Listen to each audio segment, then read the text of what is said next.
Greetings, Ventures! This is Lorne, your guild advisor, and Season 4 of DanMachi is just on the horizon, or perhaps it has already started, depending on when you watch this video. As most anime adaptations go, there are often cuts or changes made in order to fit the material into a certain amount of episodes. It is this video's goal to quickly go over the content from the light novels that was not addressed in the previous seasons in order to bring you up to speed for DanMachi's 4th season. This will not cover every single detail from the light novels that was cut or altered, but it will cover information that will be relevant for Season 4 if the anime adapts volumes 12 through 14 properly. These are the 3 novels we know Season 4 will adapt based on the trailers and synopses we've seen for the show. For more in-depth analysis on cut content from Seasons 2 and 3, check out some of my past content. Let me be clear that the only content I will address in this video is from the first 11 volumes of the light novels, which the first 3 seasons adapt with varying quality. Any footage seen is from the previous seasons, promotional material for Season 4, and also clips from the mobile game which adapt content skipped in the anime. If you have not seen my before you watch Season 3 video, I highly advise you do so for your general DanMachi knowledge. There are also details from there that I will expand upon in this video, as they are more relevant for this season.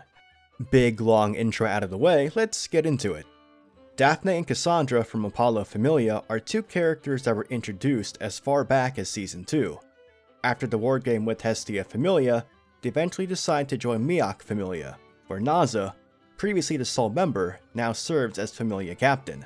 If you were an anime-only watcher, this detail would be easily missable as the formal reveal from the light novels was skipped when the anime adapted Volume 8 in Season 2. If you watched the completely anime original OVA from Season 2, you might have been able to guess that Daphne and Cassandra joined the Familia, but again, not everyone watched this as it was a fan service episode that added nothing of value to the story of DanMachi.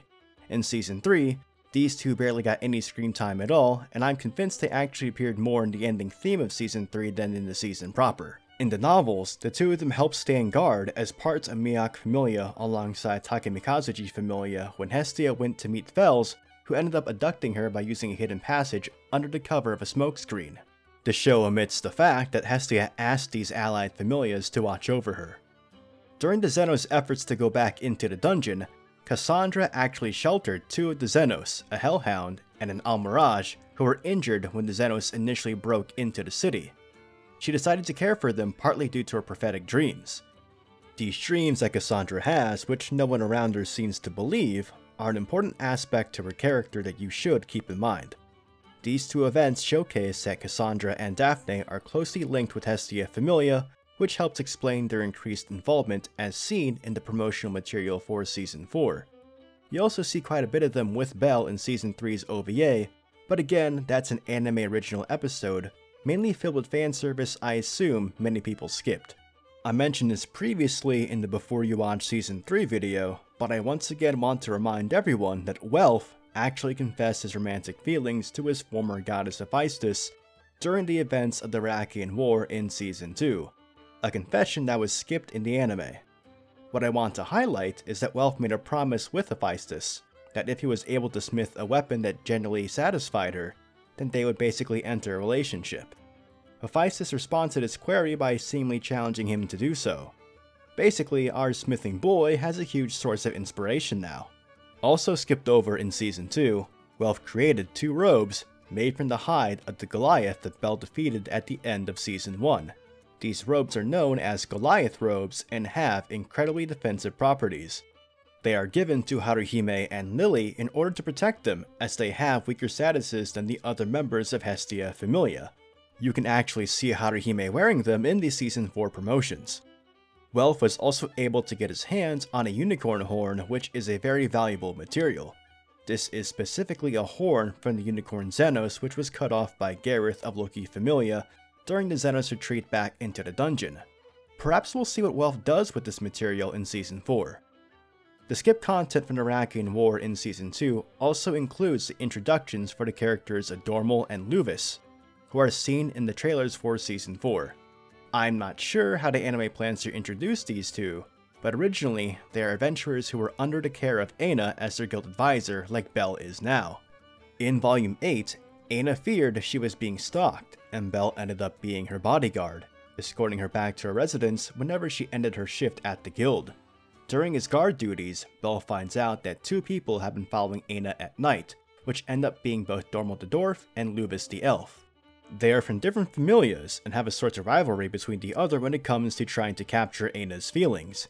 Naturally, both their efforts fall flat on their face with Belle in the picture. Regarding Aina, there is actually a particular moment which was not completely adapted in Season 3, where Aina starts truly falling in love with Belle. It is right after Belle loses to Asterios and he's lying down at the entrance to the dungeon in tears. While the anime simply has Aina look at Belle collapsed on the ground from afar, the novels have Aina run to Belle, kneeling at his side. She witnesses not the tears of a child, but the bitter tears of a man that welled up from the depths of Belle's heart.